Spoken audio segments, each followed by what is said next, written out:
Well, thank you very much. I'm very pleased to be here. I'm not used to the Twitter, but I am used to the verbal questions. I hope you can understand me clearly. I don't speak Swedish very well. If I stick to my text here a little bit, I'll be very much on time, and there'll be plenty of time for discussion afterward, and I look forward to your questions. I plan to talk about the major effects of higher education on earnings and on the wider benefits of learning. These are major determinants of an individual's life's chances, and also the size of economic growth and broader measures of development in Sweden. Probably most of the private and social benefits of higher education that I've estimated and will talk about are overlooked. And this has major implications for the current higher education policy in Sweden, but it also reveals some opportunities, I think, and those I will address a little bit later. My paper is in your conference materials, and that has the citations for the key points that I plan to talk about. The detailed evidence is in my recent book, Higher Learning, Greater Good, as I think was mentioned, Johns Hopkins University Press, which is on a display table in the back of the room there. And so you should go to this if you want really the backup evidence for, or if you want to go further into the subject. I have a newer book, my newest book is a 4-volume reference work by Routledge, which is also out there for display. It has the major reference articles that back up what I'm going to talk about. Well, this said, I do feel a little like I'm preaching to the choir here. There's an economic research paper, National Bureau of Economic Research paper, that's come out just this week, actually. Why can't we be all more like the Scandinavians?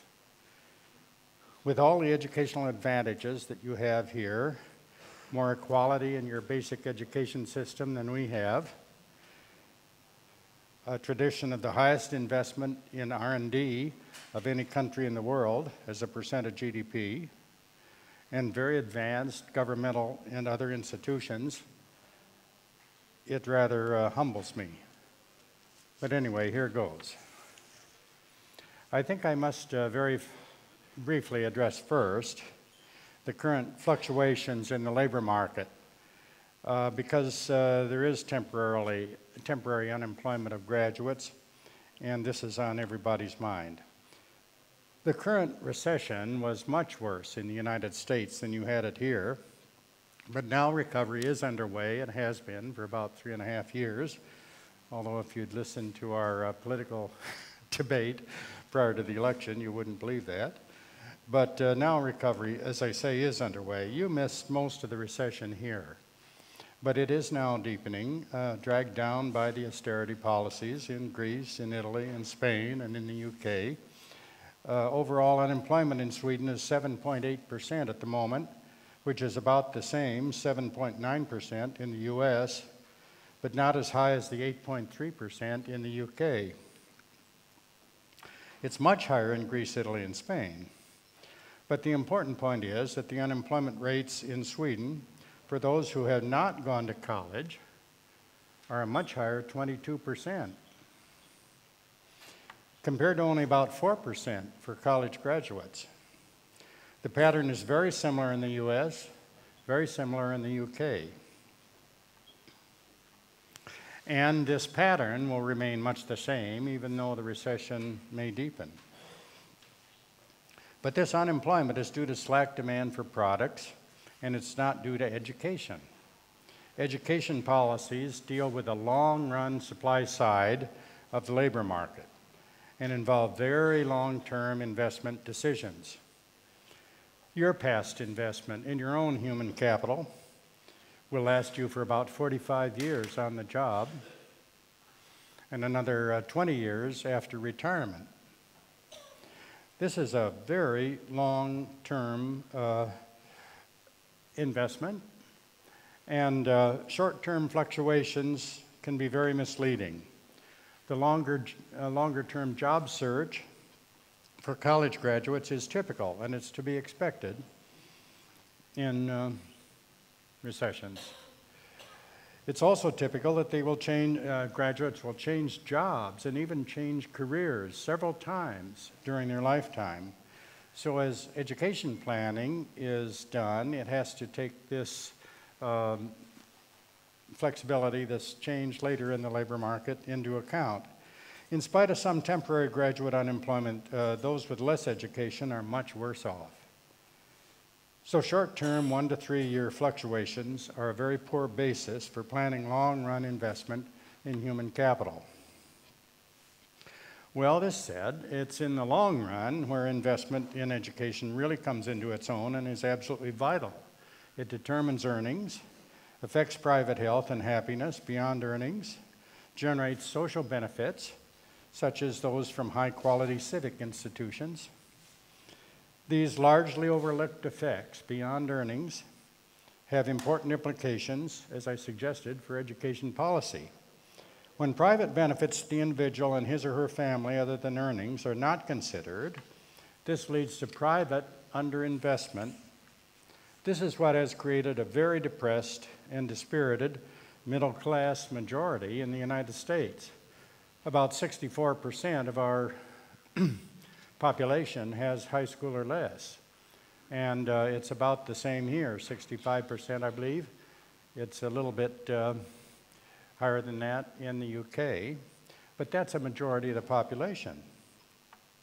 And when the social benefits to others are ignored, why then this leads to higher tuition and fees. And this is happening in the United States as our state governments, all 50 of them, are withdrawing support for public higher education. Then the universities raise their tuitions and fees to try to survive, really. This same thing is happening in the UK, but in even more extreme ways, as the Cameron government is defunding all university teaching and shifting all of the costs to private tuition and fees. One result of this is increased vocationalization in the curriculum, and another is increased funding of universities by university research by industries. We have a gigantic research park at my university now that's boggles the mind how many of these buildings have gone up and how large it is. But this is based on the capacity to capture the profit where there are patents. So that means that the funding is in fields pretty much where patents are a possibility. This is not possible in history or in mathematics, in social sciences, for instance. So in economic growth models, reducing education's external benefits is proven, and you can prove analytically, to lead to slower growth and to slower development. So it is these outcomes about which I propose to speak. Well, starting with the wider benefits of learning beyond jobs and earnings, because it's these that are being overlooked, one might first ask, how can these be measured? They're measured by survey research studies worldwide, some in Sweden, some in the UK, some in Germany, some in the US, or elsewhere. If the regression coefficients that they obtain and that are going to be used, and if I use them in what I'm going to say, they must have been published in refereed journals. They must meet scientific standards and control for per capita income to avoid overlap with the earnings benefits of higher education, so that the non-market and market outcomes can be summed up without double counting to estimate the total outcomes of higher education. When the outcomes of higher education are discussed or published by the OECD or by our National Center for Educational Statistics, for example, these are usually limited to just earnings, the effects on the job market. And if you stop to think of it, about 2/3 of your time is spent, waking time that is, each week at home or in the community using your human capital, and after retirement, 100% of your time is spent at home or in the community using human capital. So, there are substantial effects from this, which I'll say more about in a moment. The result of distilling these studies that are in the professional journal is 48 studies that deal with non-market outcomes of education that meet these scientific standards. All of them employ controls so that the effects of one more year of education measures a causal effect. We don't want just, correlations, we want causation. And that applies then to human behavior anywhere, in Sweden, in the UK, in France, in the United States, or elsewhere, where the individual might live. In a few instances where there is something unique to Sweden that affects the outcome, I'll mention that. But beyond this, I've standardized the studies so that the effects they predict on each outcome could be averaged, thereby discounting occasional outlier studies. The results reported, therefore, are much stronger than any one individual study. The specifics of how each of these education outcomes are measured, as I said, is what is really discussed in my book, as well as other aspects of this subject. So, what about the private benefits of higher education? These are now private, non-market benefits beyond earnings. These affect each individual's life's chances. And I'll come back to that. They also affect the community, and for the community as a whole, they affect social well-being and economic growth and development in the longer run. Oh, very good. Do I point it, where do I point it to? Where's the computer? Forward. Yeah, but just any direction. That one is forward, yes. That one. This one? Yes, okay. that's forward. Yeah, okay, great. Huh? All right, I've mentioned this, frequently overlooked, and I should say then the earnings effects I'll come back to this, but for a bachelor's in Sweden are about 11% in real terms. In the US, about 14, about 13 in the UK. This is for a bachelor's level degree. And so the policy implications then, if these are overlooked and not measured, is that there is underinvestment and depressed middle class, as I mentioned. So now I'm talking about, beginning to talk about the private benefits, which I have listed here in more specific terms. So what are they? First, if you have a bachelor's degree, your health is typically about 5.6% better than the health of those who've had only upper secondary education. And it's even better than that if you compare it to people who have stopped with 9 years of compulsory education only. This is an average of the 8 studies that deal with own health that is typically measured in the research on a scale of 1 to 10, where 1 is poor and 10 is excellent, and measured by studies that do not overlap. You can have contributing behaviors to better health, such as reduced effects on smoking, for instance, if people have more education. But you can't add these then to the effect on better health, because you would be, double counting if you did that. And so I've been very careful not to do this double counting, you might say. But the health effects do not stop there. Other studies show that with a college degree, your children's health will be about 5.8% better, and your spouse's health will be about 5.4% better than those that have upper secondary education. If you go to beyond this with a bachelor's in Sweden, you will live about 3.5 years longer than upper secondary school graduates. Now, if you go on for a master's or a PhD, why, that means you'll live another 3.5%. So you'll live 7 years longer than the average upper secondary graduate. If you go back to a high school reunion sometime, just keep my words in mind and you'll see, what is happening. This contributes to Sweden's remarkable record for longevity.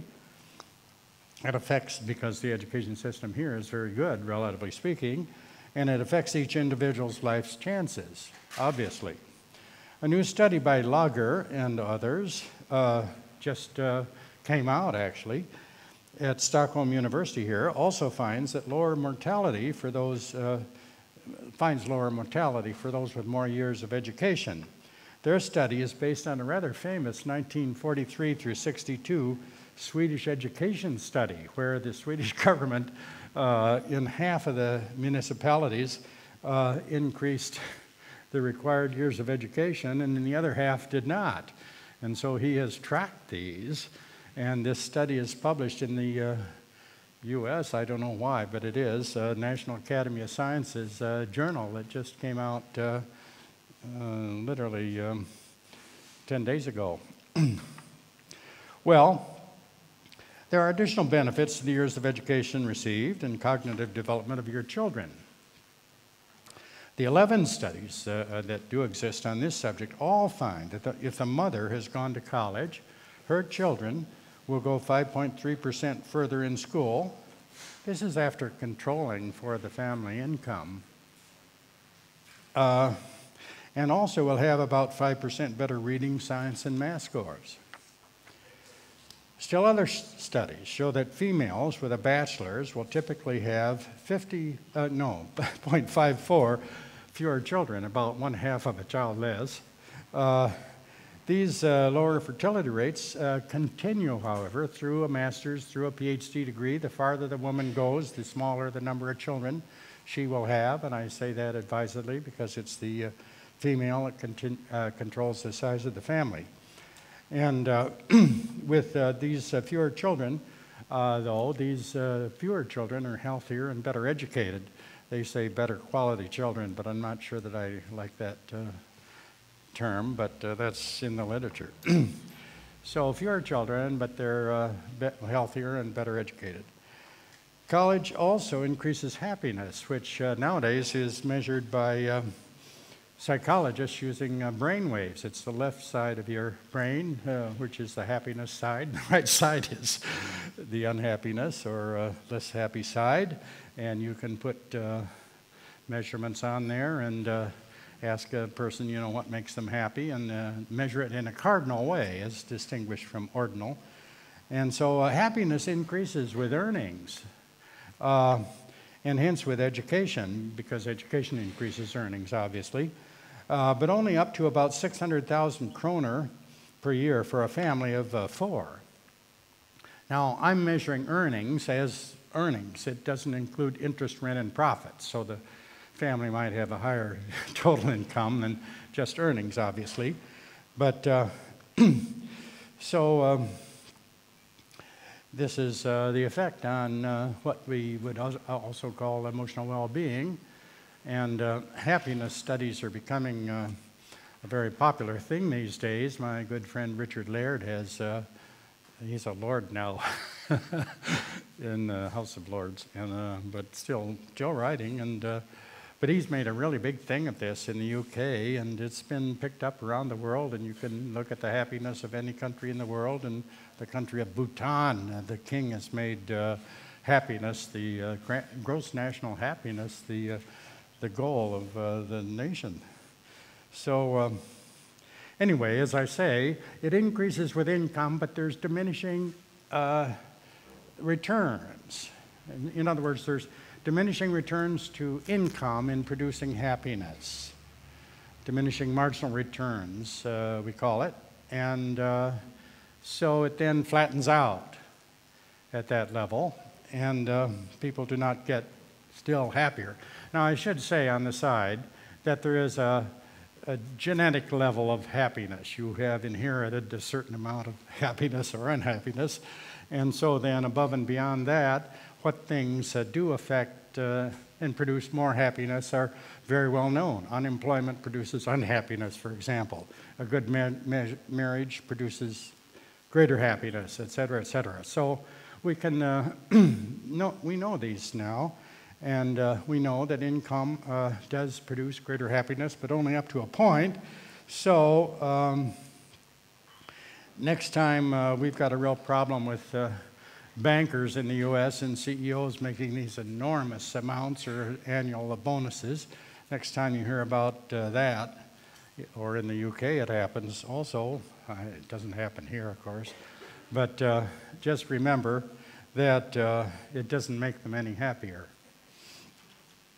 Other private benefits, that are often overlooked, in my opinion, are those to more efficient household purchasing, to higher savings at each income level. Those who have college save more at any given income level than any person with just upper secondary, to better management of those savings, so there's higher returns on assets in the form of interest, rent, profits, capital gains. These all increase other components of income then. So college is also known to increase workplace amenities and increase lifelong learning. Employers tend to select those people for more on-the-job training who have more prior education, for example. The total value of these private benefits beyond earnings sums up to be, in my estimates, about 125% of the earnings benefits in Sweden.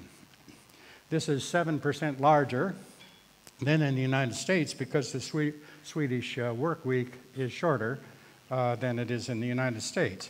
Well, let me turn now from private benefits, what benefits you and your family, to social benefits, what happens to community, to the effects on the community at large. That went backwards.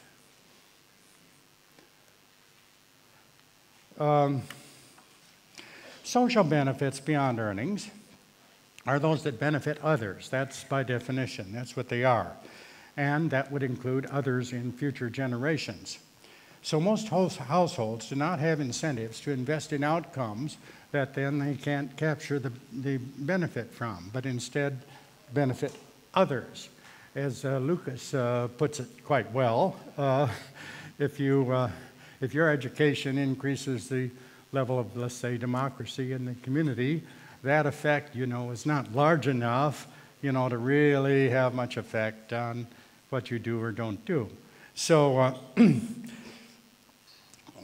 since households do not have the incentives to invest in these social benefits that benefit others, then social benefits largely depend on public support of higher education. They're likely to be larger in some fields, such as social sciences, education, history. There's not a lot of research on this, but it's kind of obvious that teachers, benefit children and future generations, perhaps more than some who might go into, let's say, finance, who receive then higher earnings. So the public must be educated to become aware of these social benefits. Otherwise, the elected governments will withdraw public support from higher education, and that is happening, as I mentioned already, in the U.S. and in the U.K.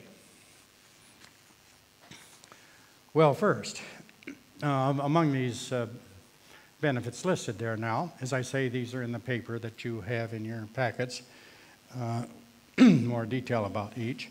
Democratization is a significant social benefit. This is measured by the Freedom House Index. You can get a measure every year worldwide of the level of democratization on a scale of 1 to 8. A bachelor's leads to annual improvements in civic institutions of 0.0024 on this index, and it's about equal in in improving human rights.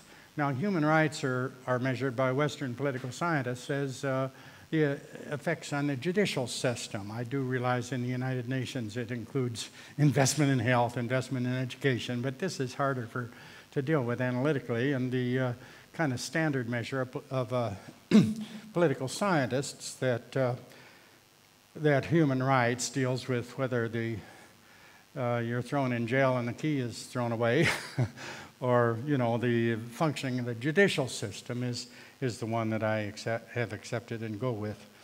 And so consistent with this, the OECD data show higher, rates of voting of college graduates, higher volunteering in charitable organizations, and greater civic engagement after college, sitting on boards and committees in your community, than by upper secondary graduates. But these cannot be added up, these OECD listings, because they overlap the effect on final outcomes, such as democratization and human rights.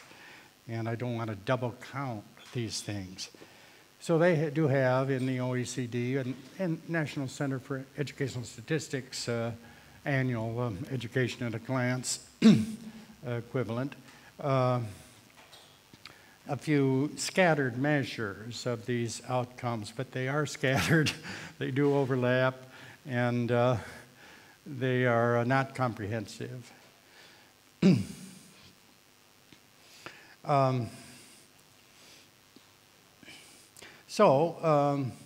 Summing these up, these education effects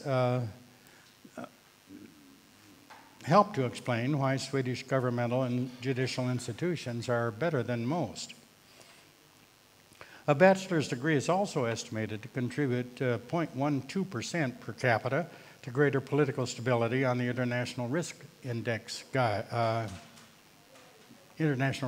Guide Index. Along with the contributions of democratization to stability, then the combination of these contributes to economic growth. So the causal effect now runs not from greater democratization to faster economic growth.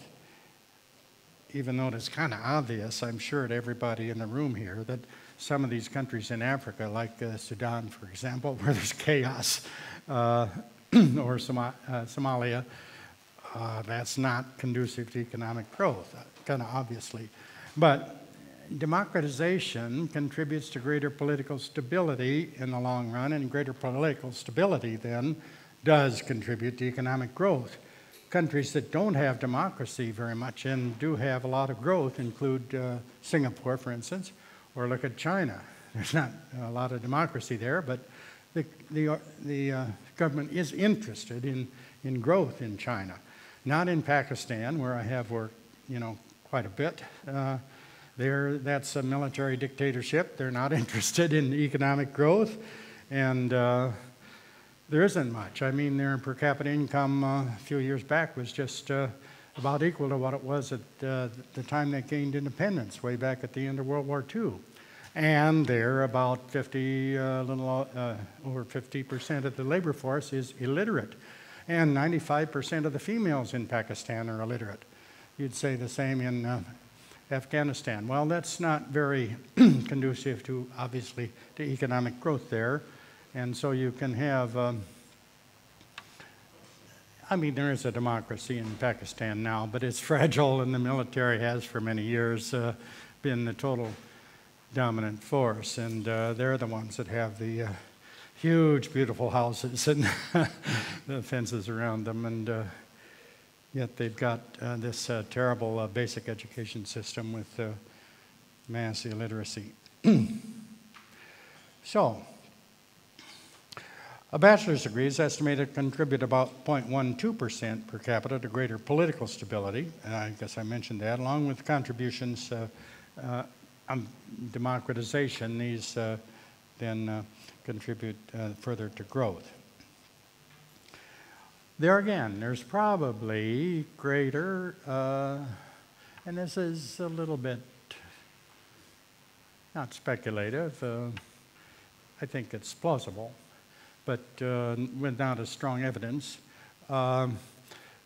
contributions from non-STEM fields like, let's say, constitutional law or political science to improving the quality of civic institutions and to, political stability, which then contributes to growth. Well, these are indirect contributions, you see, of education.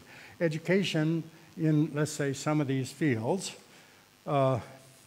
including the teachers and education system, but let's say social sciences and law, contribute to democratization, to human rights, and to political stability, and that then contributes to economic growth. This tends to get overlooked, and provosts tend to favor then, engineering and the fields where there are direct contributions to economic growth, of course, there, but where there's not so many indirect contributions as there might be from some of the other fields. Another social benefit of education is higher crime. As you're sitting here, you're not out on the street there committing mayhem, for example. And so years of college mean that graduates are less involved in murder and rape and mayhem than and that's a benefit in and of itself. But then something that often isn't thought about is that legislators, especially don't think about the fact that this saves on the public criminal justice system costs, the costs of the prisons and the welfare costs. I know our state legislators don't think about that. I mean, our Medicaid budget goes up, the prison costs go up, the welfare costs go up, and they tear their hair, and we've got a terrible budget problem. But they don't think that that is the cause of that is insufficient, investment in education earlier.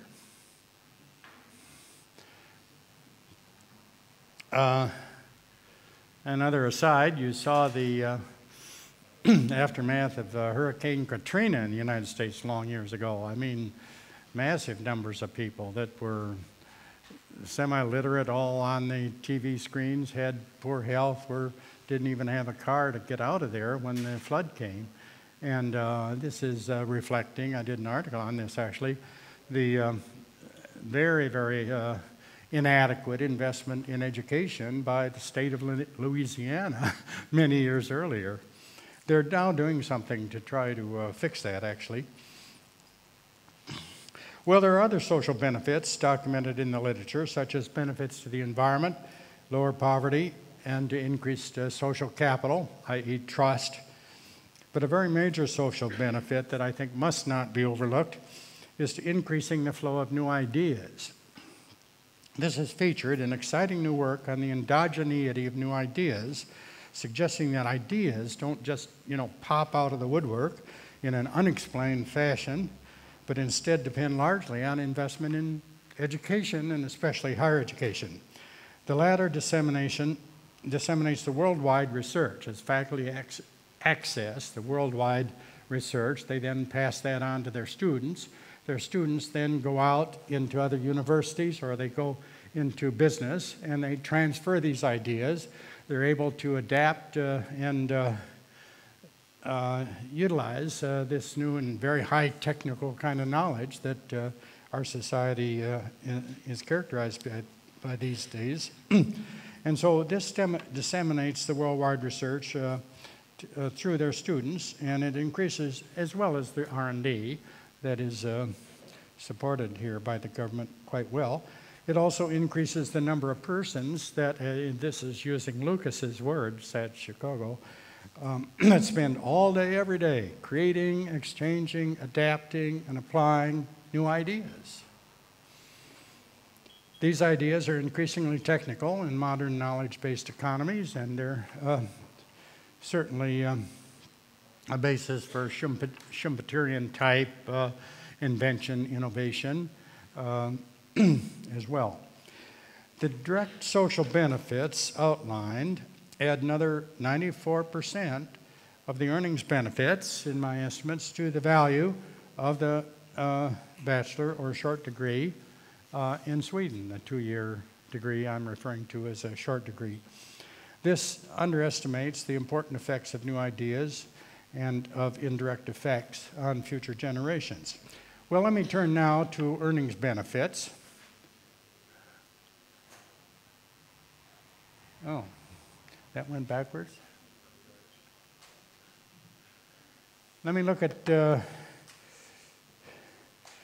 earnings benefits then. This is based on the SCB Statistics Sweden data that I have examined rather extensively. What does this new Swedish earnings data reveal? For a moment, let's just look at the raw data here, which I have up on the screen there for males. The data for females shows exactly the same pattern, except the earnings for females, I'll come back to this, are a little bit lower at all levels. But the pattern is the same for females, so I'm not going to show the graph for females separately. First, the raw data shows that simple age earnings profiles are quite revealing. It's apparent that for males in Sweden, the annual earnings for those that have a bachelor's are well above the earnings for those at lower ages. I'll try my trusted pointer here.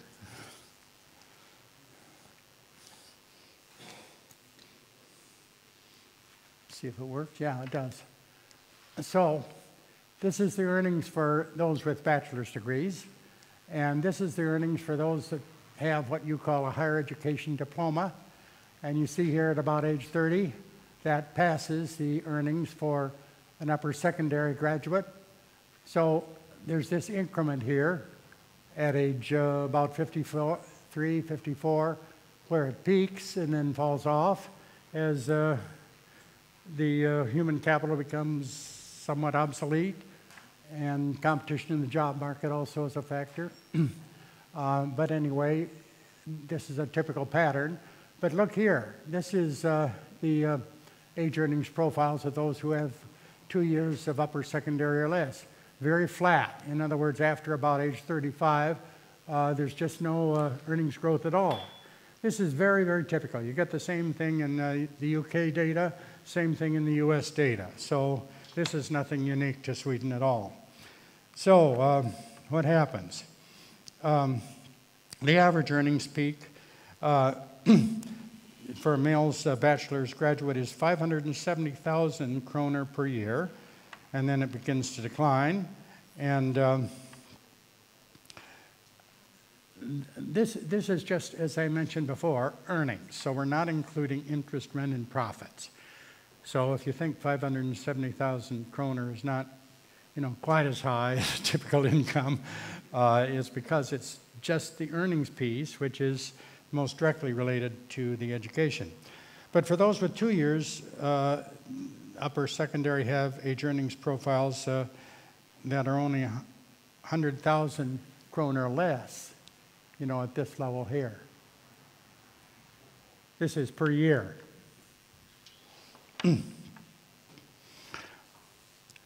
So the age earnings profiles for females peak in the current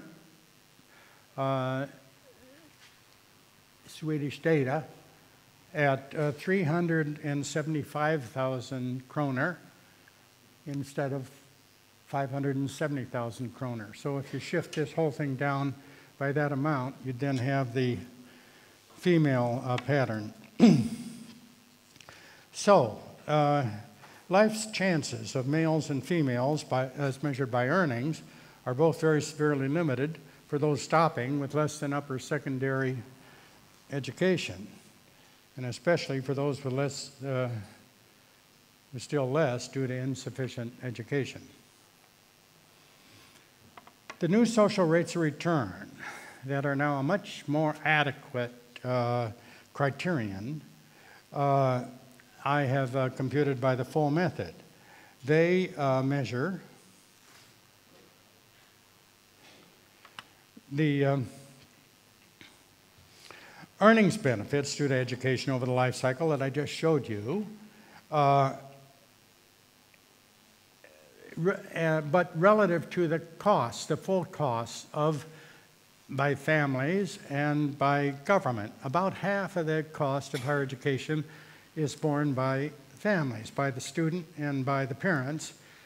This is because of the foregone earnings cost, which you can think of, if you wish, as the room and board cost, which is about equal to the foregone earnings cost at that age. It's measuring the return relative to the cost. And this rate of return is a pure number. So you can compare this for different levels of education, different types of education that might be of longer, shorter duration across countries, or you can compare it over time. You can compare it to other kinds of investments, such as that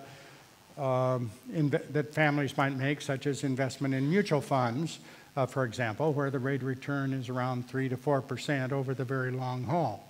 Well, so social rates return then are a better criterion for public policy decisions, and they're not quite the same as private rates of return. That is just the private cost, the private benefits, and eliminating all the social benefits and eliminating the cost to the government. But they are, roughly the same. If the social rate of return is 11%, as it is for a bachelor's degree in Sweden, then the private rate of return is about that, or maybe just a little bit higher, because the institutional costs of higher education are covered by the state. So,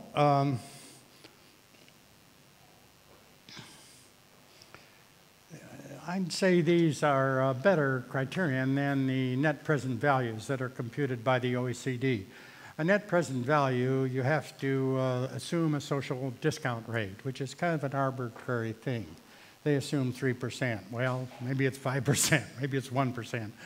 But, and plus net present value, if you have a 4-year bachelor's degree, as you do in Scotland or in the US, then the net present value of that is going to be larger than a 3-year bachelor's degree, which you have in England or in Sweden, for instance.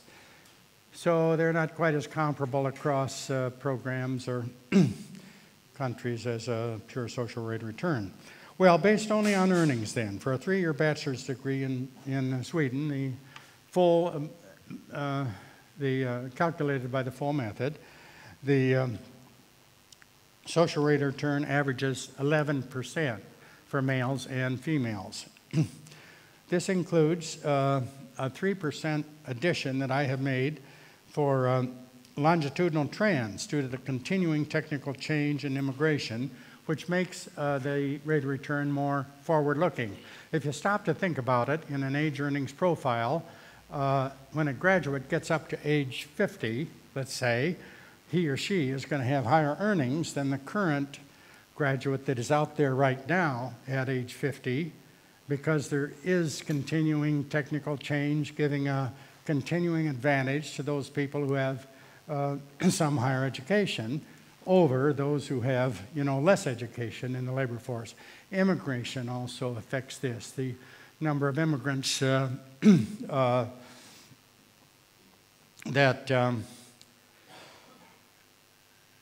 come in, certainly in the U.S. and to a fair extent here, tend to be those with less education, less skills. This means there's a larger supply of people in these levels of the labor market, and that holds the wage down more, and so those with a college education have a continuing advantage. Another aside here before I go on, Sweden's long-term advantage clearly is in this very high level of human capital and technology that you have. As China surges ahead, or India, whatever, still Sweden for many, many years to come will have a very strong human capital advantage, and you're not going to be able to compete, we're not either in the U.S., with the vast amounts of unskilled, less well-educated labor in China or in India or in Vietnam or in Indonesia, where I've worked so much. I mean, there's huge amounts of unskilled, less educated labor, and that's not where our comparative advantage is. It's in the more high-tech, high-skilled areas. Well, the social rate of return based only on earnings for a 3-year bachelor's, well, I mentioned that. The 3 percentage point addition due to longitudinal trends I mentioned. So the return on a bachelor's average is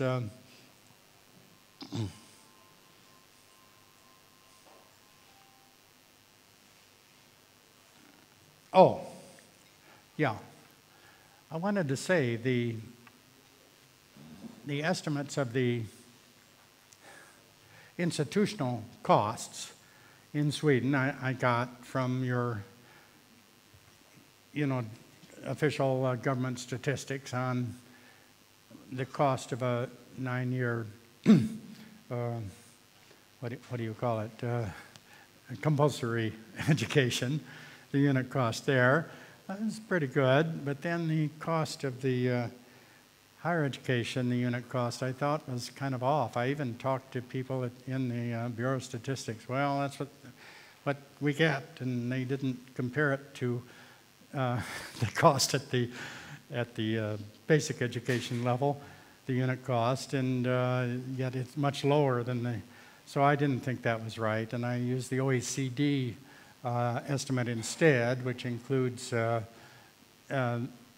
cost of the government of the grants that are paid to people who are doing higher education degrees in Sweden. So, as should be. I mean, it should include the cost of the grant, because this is a social cost. It's part of the total cost to the society of doing a 2-year higher education diploma or a 3-year bachelor's degree. Higher education diplomas, and I have, something more and somewhat significant to say about this, which are 2-year short degrees, you might say, have relatively low returns to individuals in Sweden and to the society. Investment at these levels, look here, where are we? Bachelor's, averaging roughly 11%, 11.1 for females and 10.2 for males. But for this 2-year higher education diploma, only 3.8, 4.2%. This is very low. I mean, compared to that in the United States, looking at that level, you see the post-secondary, we call it an associate degree, 15.4%, 17% for females, compared to 4.2 or 3.8 in Sweden. Now in the UK, where they have a whole number of separate, they call them educational qualifications, a very complex system. I grouped these together because they do the same kinds of programs that our 2-year program in the US does, or years does. They have, for instance, practical nursing or computer training, that kind of thing, as well as some gen ed courses. And so in the UK, at that level, this 2-year post-secondary, in other words, they're getting 12.2% return, and Sweden here is very low. So I'll come back to that in a moment, but females are probably a little bit higher there because that includes people that doing nursing programs, and they pay a little bit better. The return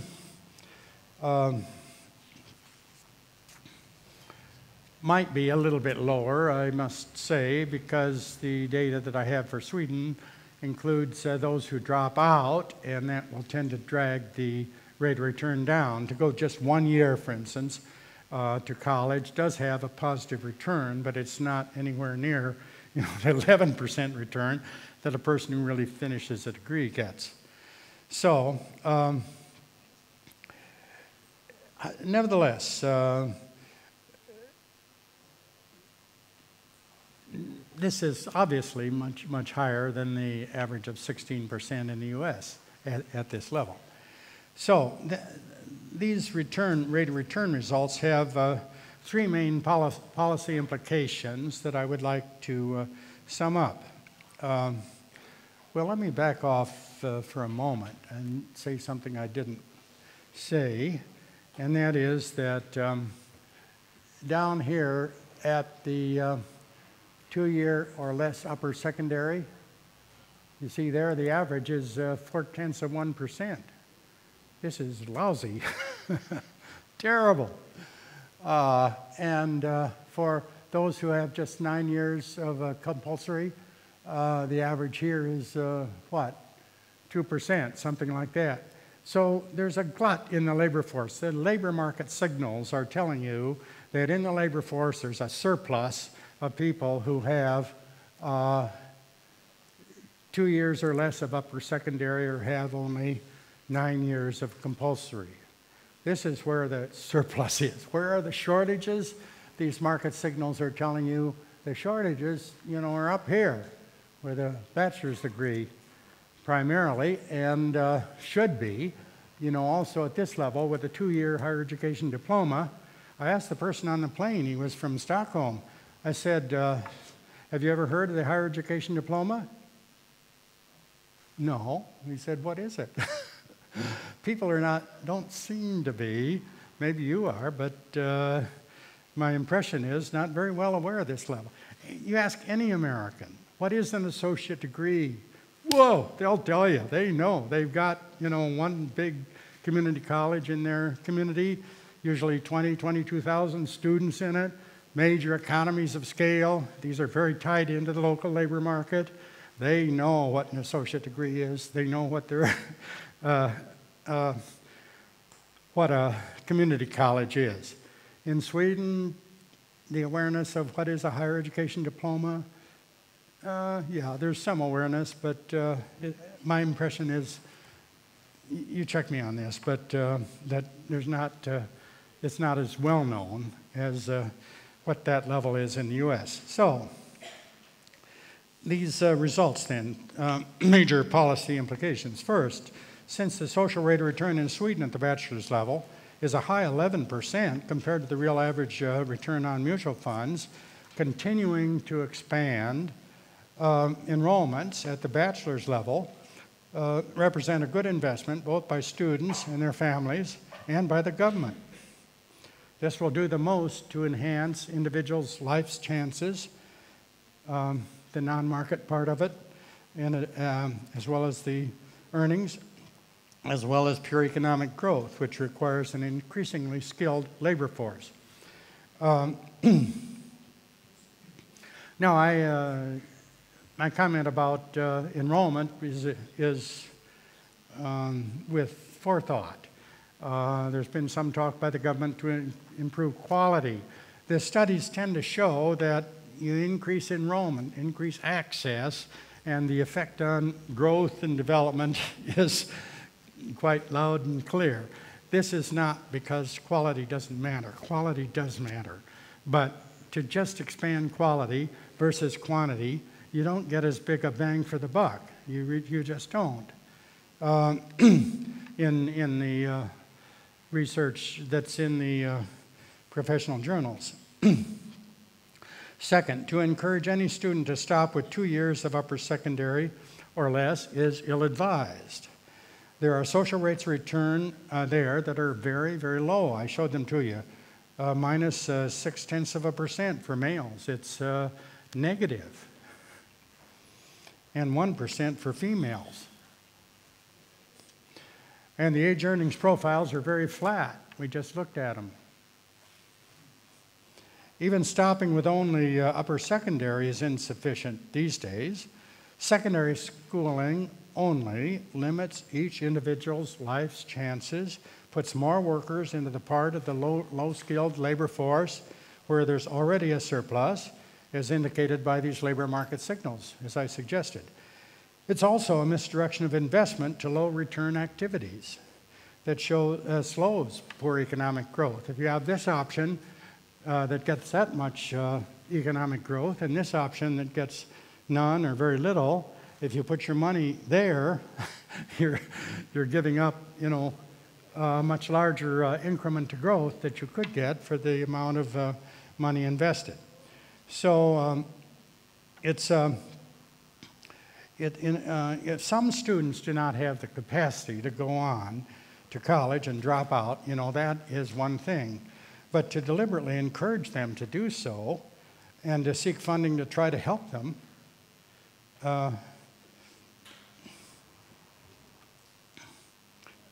and failing to seek funding to try to help them is still another thing.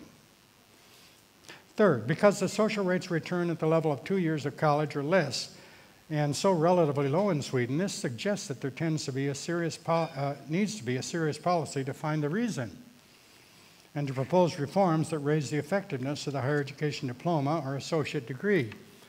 Because as I said just a moment ago,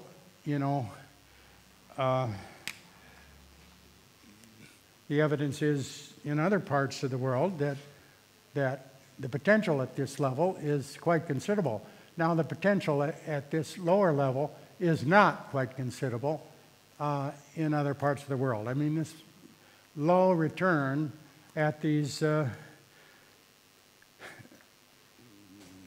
upper secondary or less levels is typical. This is the same thing you find in all of the knowledge-based economies nowadays.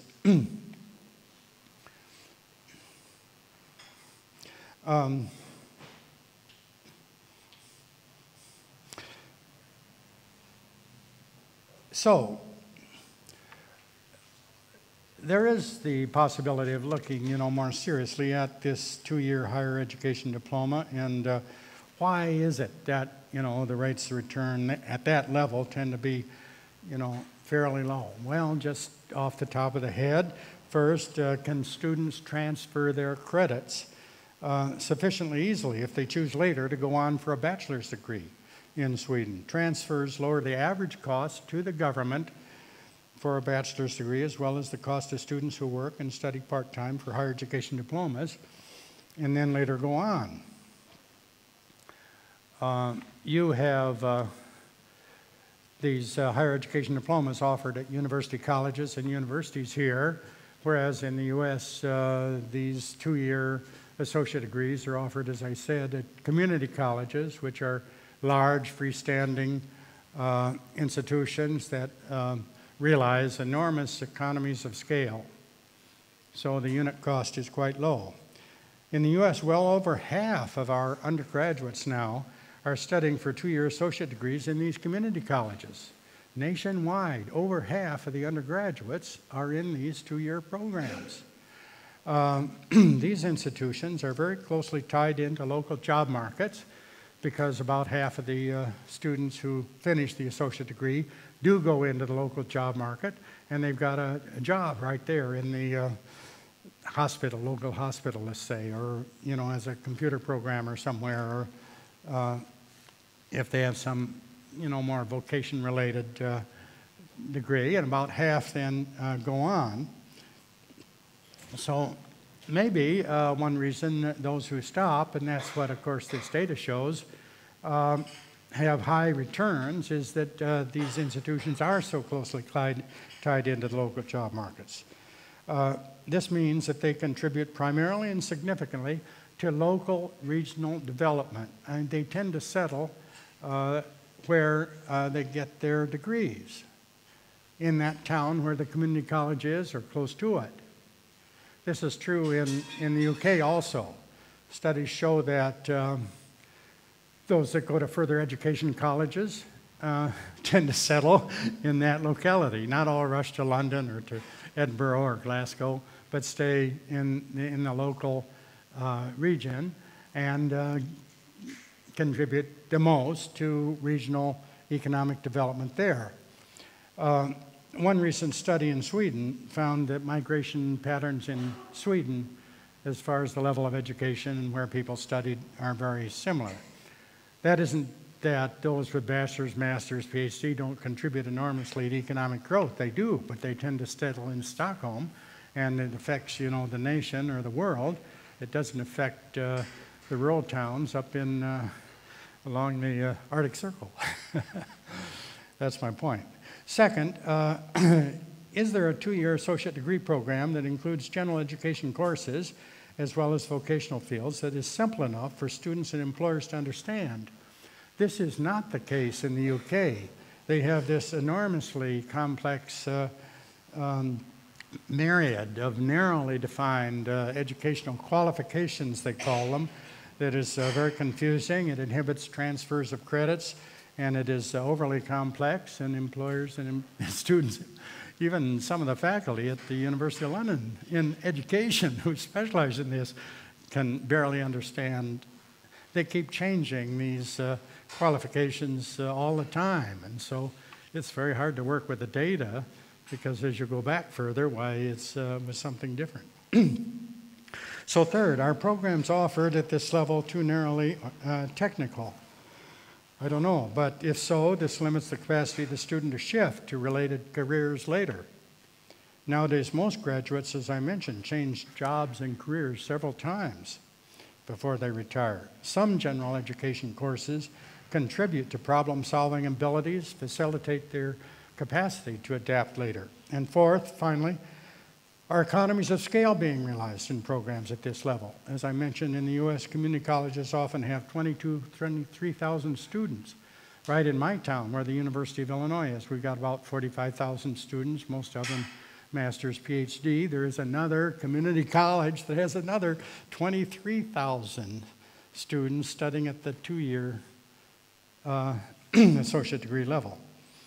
So the economies of scale are another consideration. So summing up on this point, 2-year higher education degrees have, am I speaking too fast for you to understand? If I am, would you raise your hand and give me a feel? Okay, thanks a lot.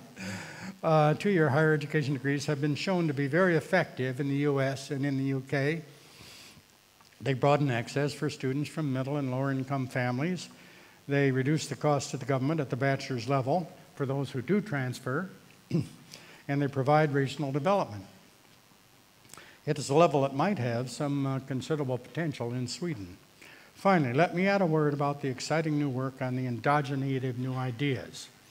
I've touched on this already, but the key point of the new work by Lucas, Paul Romer, Jones, and others is that investment in higher education, including postgraduate education, not only disseminates the new worldwide knowledge as graduates go to firms and other universities, but beyond this, it creates a whole class of people that spend, as I said, all day, every day, exchanging, creating, adapting new ideas.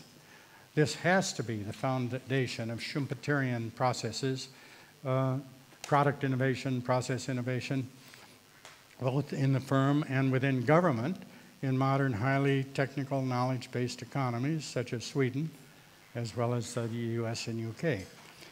This is the main vehicle by which Sweden's strong tradition of investing in R&D is disseminated, leading to productivity change on the job, and it brings the middle class along so that they participate in the benefits, and also increases the productivity of human time at home and in the community. Higher education, therefore, is at the heart of Sweden's continuing development. Well, summing up, let me make a side remark on this last point. With the highest investment in R&D as a percent of GDP in the world in Sweden, this creates enormous premiums, advantages in the labor market for those who have more education.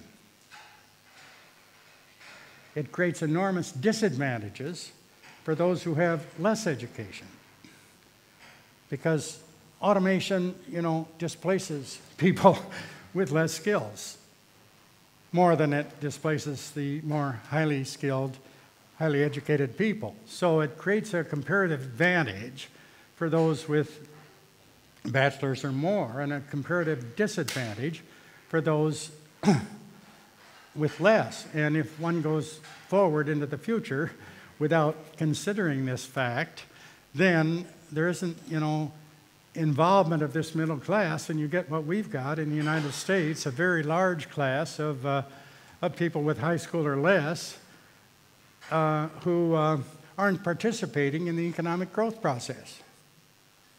So those are the long-term implications of what we're talking about here, I think.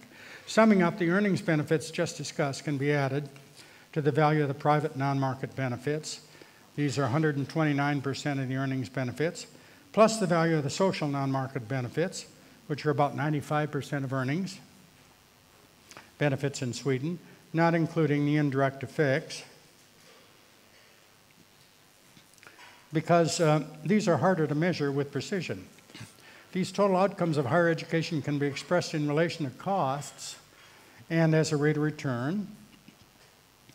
It can be added because the denominators are the same. In other words, if you have a certain cost of producing a bachelor's degree, these people have job skills, but they then also use the same human capital off the job and in the community and at home.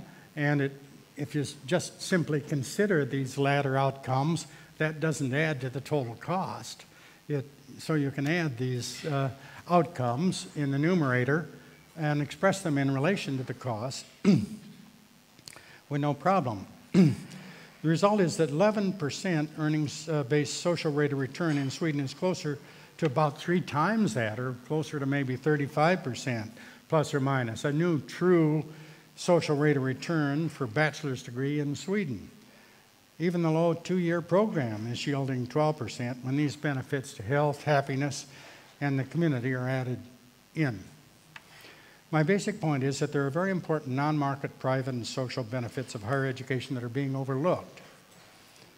Adding them to the earnings-based return means that the contribution of higher education makes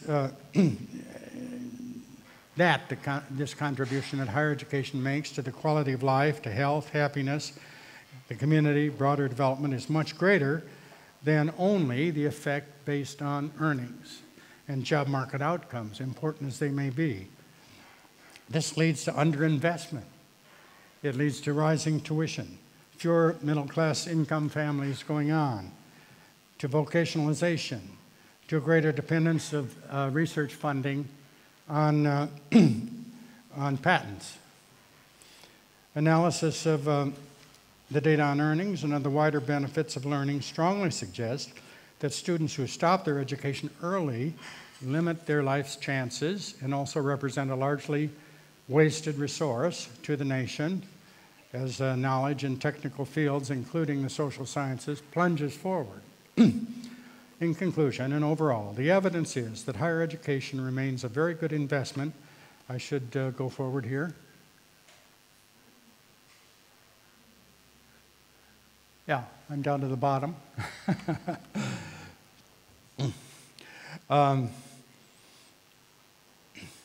For students and the government. The investment is good based on earnings alone, but considerably better when it's realized that that only benefits to earning, if only those benefits are considered, and the wider benefits to the quality of life and the community are largely overlooked. The total benefit is larger than just the earnings and jobs benefits. That's my main point. Well, let me stop there and see what comments you have or questions.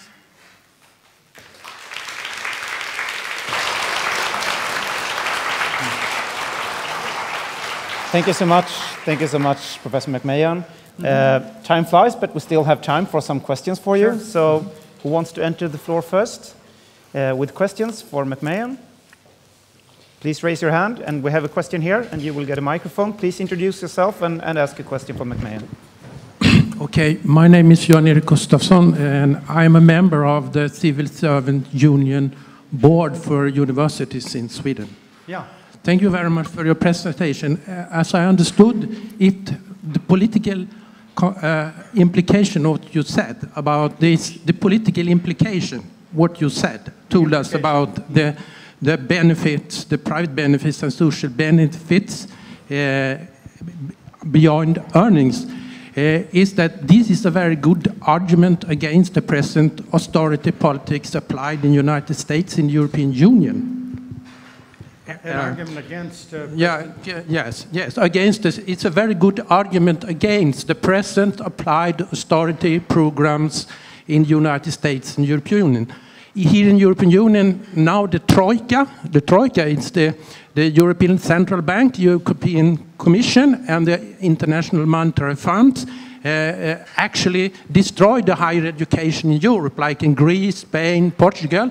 And today, the 14th of November, European Trade Union Congress, of which TCU is a member and Eva Nordback is a board member, has asked people in all Europe protest and demonstrate against the Troika austerity programs.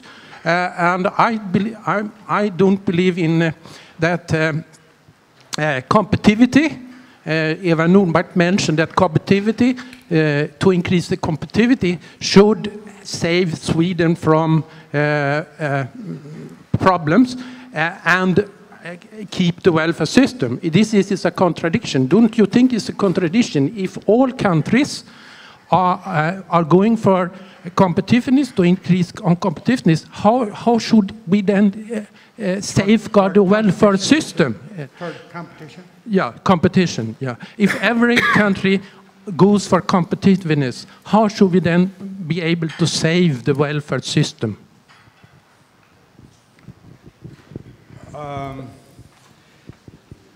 If I didn't get your question perfectly, speak up, please. I'm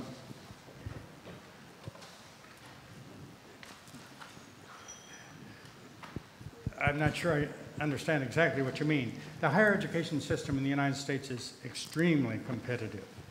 Students can shift from colleges to when their financial aid is generally transportable. Pell Grants, for instance, you can use it any institution in the U.S., almost in the world. So it's quite competitive already.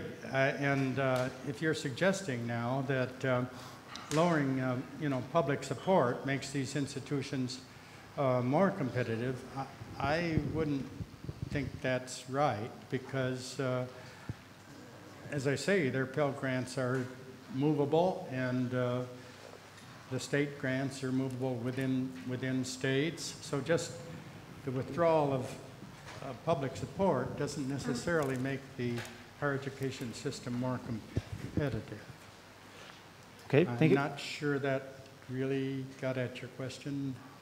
Otherwise, you have to continue the discussion during the coffee break later on. So can do we have that. another Austerity question. was another part of it, I think. But Please introduce yourself and ask a question. Mm-hmm. Thank you, Professor McMahon, for a very interesting presentation, laying out so clearly the evidence of the social benefits of higher education.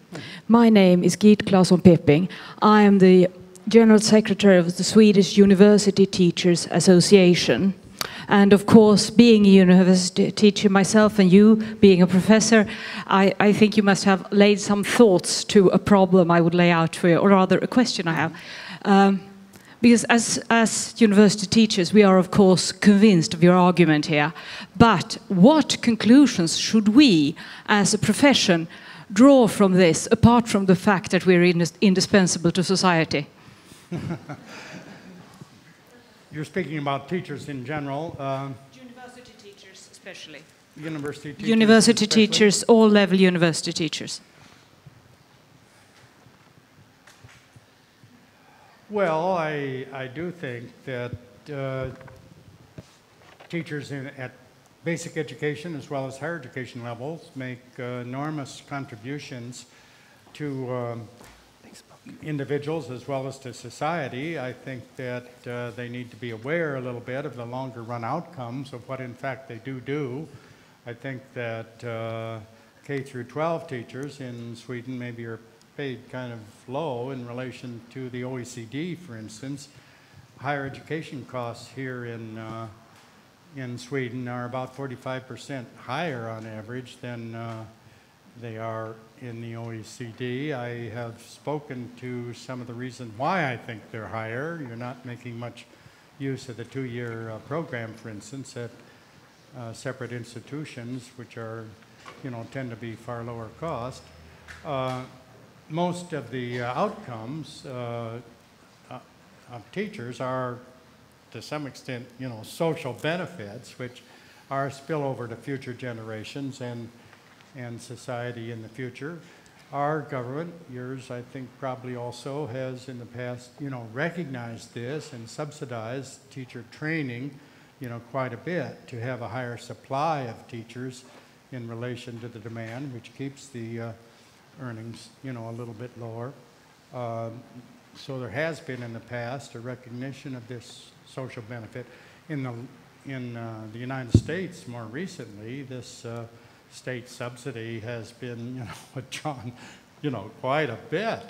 I mean, our University of Illinois, we get only 17% of our budget from the state government.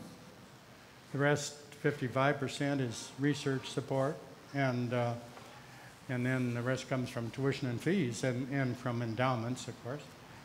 So the foundations for the funding are, shifting quite a bit worldwide. So far, they've not shifted in Sweden, but I think to be aware of, what is happening in other countries might be wise. Okay, thank you. So I think we will take 2 questions at the same time, and you can answer them at Sure. the same time. So my name is Kenneth Abrahamson. I used to work with access in higher education last century.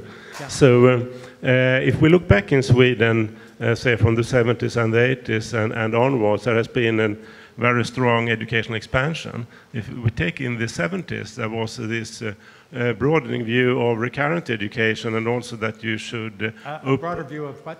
The policy of recurrent education, that you should alternate education and work. That okay. was also from the OECD. Okay. And also opened the doors for mature students, for older students. So in the late 1970s, there was better chance for a father or a mother to get access to higher education than the kids. So they had to change the politics. But from the beginning, it was that you could alternate between work experience and higher education program, and that you could divide programs into different parts. In the beginning of the 1980s, it was almost that you said that was a good adaptation to the labor market, that you have shorter programs. And then there has been an adaptation to the new development. But my question is, how do you look upon the policy of recurrent education, which was recurrent education, alternate, lifelong learning? Yes, which also was promoted by TCU and Swedish politicians. It seems that you are promoting that you should take as much education as possible when you're young and not split it up too much. Okay, we take 1 more question, and then you can ask them at the same time. Okay, hi, my name is Viola Zabetti. I work at the Union for Finance and Insurance. You talked a lot about political and economically reasons for higher education and why it's important to get a higher education, but you kind of touched on the psychological reasons. You mentioned the guy on the plane. Do you see a big cultural difference in Sweden in terms of how we see higher education? Can you see this in other European countries as well? Did you understand my question? There was something there I didn't... Well, I mean, because I can recognize that as well, that maybe we are very spoiled in Sweden and now we see the need for higher education, but there is also cultural view. Cultural differences. Cultural differences, yes. That like we don't need education, or we in Sweden it's not as obvious like in France or UK. Mm-hmm. Do you recognize this? That was my question. Yeah, Thank you. well, I can respond to both of those. Maybe take the last one first.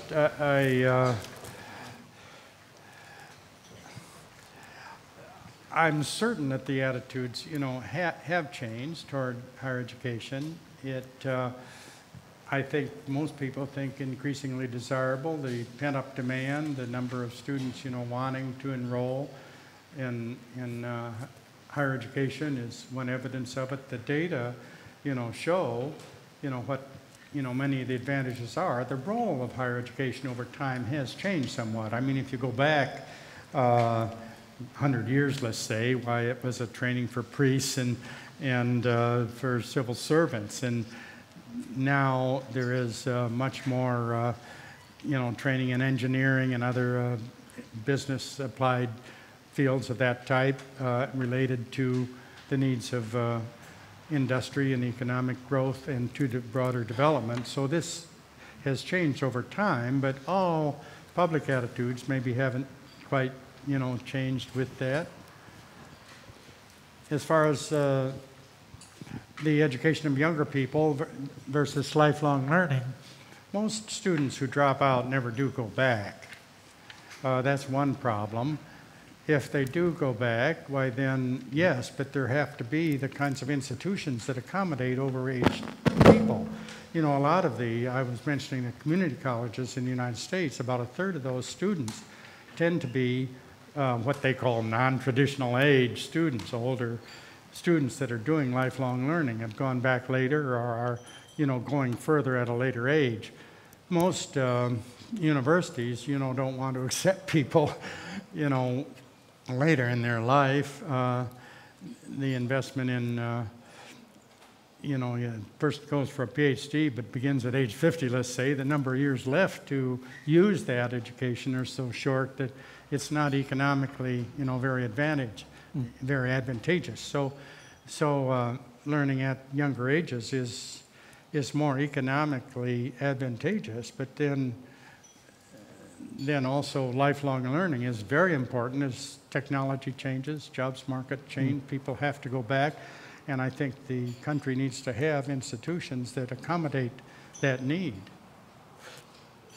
Okay, there are many people who want to ask you questions, but maybe we don't have time for everyone. We have time for one last question, a short question and a short answer. Sure. And then the rest of you will have to approach Mr. McMahon with questions during the coffee break. Sure. Agneta Stark, former rector/vice chancellor in Sweden. Would you reflect a little bit on a concept that pops up now and then, over-education, the risk of over-education? Sure. Where would you see it occur, in what sectors, and how do you argue quite a lot against under-education, but what about over-education? Yeah. I would just put one question, to you. Does the person who argues that there may be overeducation look at that individual, 40 years later? I mean, they might be looking at right now, this is a very long-term investment, 65-year investment. So when that person gets, 40 years out into their life cycle, are they overeducated? I mean, that is one big flaw in the overeducation argument. A second big flaw is it's getting too technical, but it's based on these technical coefficients that don't take technical change into account.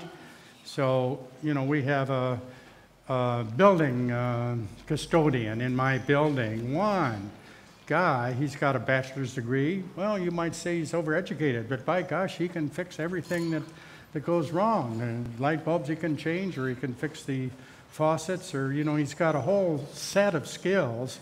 I've worked in Indonesia where we're in a building of roughly the same size, the Ministry of Education. They had probably 100 people there as building custodians, and they were all sitting around. They were essentially all illiterate, didn't know what to do. So the times change. Home health care, this is, a big growing field in a country with an aging population. And so now home health care people, we want to have more and more and more skills to be able to do more. And so somebody who was overeducated, 50 years ago, maybe now is undereducated to do even home health care, which our Bureau of Labor Statistics says takes only, 2 weeks on-the-job training. Agneta will also elaborate on this topic later on this afternoon, actually, so we will come back then, Agneta. Professor McMahon, TCO, and I want to thank you for coming to Sweden, and thank you for having a most interesting speech for us. A warm applause. Okay.